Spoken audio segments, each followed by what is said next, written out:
It's salty, it's crunchy, it's cheesy, and it's messy. If you're thinking, what the heck is he talking about? It's poutine. Now, for those of you who aren't familiar with this Canadian creation, it's simply French fries and cheese curds smothered in gravy. As a matter of fact, in Canada, every McDonald's has poutine on their menu, right along with a Big Mac. To make them, we start by preparing some frozen French fries according to the package instructions. I baked them, but if you want, you could fry them. Now we top them with a handful of cheese curds. And since these might be new to you, cheese curds are a byproduct of cheese that are produced during the cheese making process.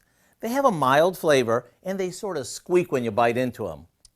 All right, we have the fries, we have the cheese curds. Now all we have to do is smother everything with gravy. I never said this was healthy, but I promise it's very tasty.